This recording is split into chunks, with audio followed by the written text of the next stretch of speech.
Aujourd'hui, nous sommes heureux de réceptionner cet Airbus A220-300, baptisé Nyokolokoba.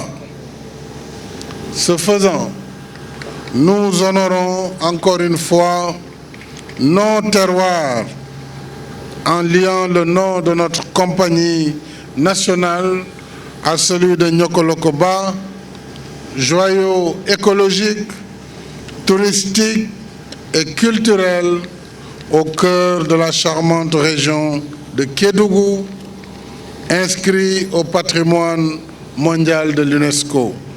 Alors, ce sont des éléments chiffrés qui sont en général pas communiqués, parce que ce sont des éléments confidentiels. Vous le savez, les vendeurs d'avions n'aiment pas qu'on communique à quel prix on achète. Cependant, il faut toujours garder à l'esprit en termes de coût. Dans une compagnie aérienne, le prix de l'avion ne coûte même pas 10% du total des coûts. Ce qui coûte cher, c'est le carburant d'abord. Et cet avion va consommer 25% de carburant de moins que les avions précédents de même taille. Ce qui coûte cher juste après le carburant, c'est la maintenance. Et cet avion va coûter 30% de maintenance en moins que les avions précédents. Ce qui coûte cher, c'est les droits de survol et d'atterrissage. Cet avion est en matériaux composites. Il est plus léger que les autres et les droits de survol et d'atterrissage dépendent du poids de l'avion. Donc ça va nous coûter encore moins cher sur ces postes-là. 3 ans seulement après le tout premier vol d'Air Sénégal de Dakar à Ziguinchor par ATR 72-600, la flotte de notre compagnie nationale s'est progressivement renforcée.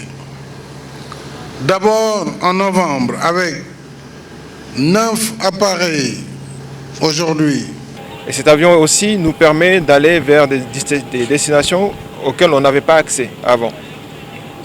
C'est un avion qui va pouvoir nous amener à Londres en direct, avec un nombre de passagers beaucoup plus petit que le gros avion A330 Neo, et donner ainsi la possibilité d'ouvrir des lignes qu'on ne pouvait pas ouvrir avant, dans des conditions de confort optimales et des conditions de rentabilité optimales.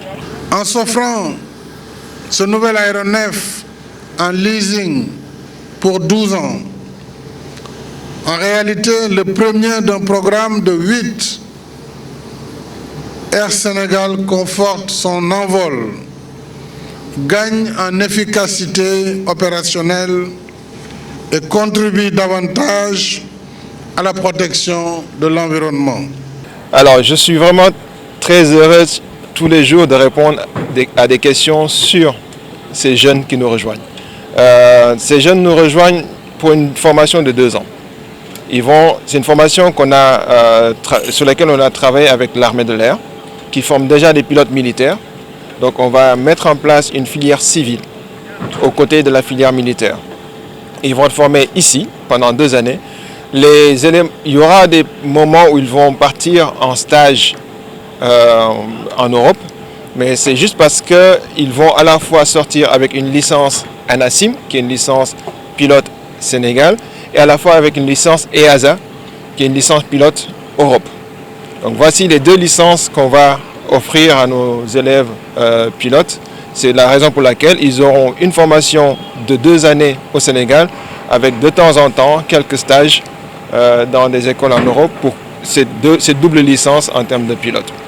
Et comme une bonne chose n'arrive pas souvent seule, nous nous réjouissons de lancer en même temps le programme de formation d'élèves pilotes et élèves techniciens d'Air Sénégal. Il faut les applaudir, c'est de grands méritants. Avec un réseau de 21 destinations, dont la ligne Dakar-New York-Washington, lancée en septembre dernier, Air Sénégal affiche de belles performances en transportant en moyenne plus de 2000 passagers par jour, soit 50% de plus que pour l'année 2019 avant la Covid-19.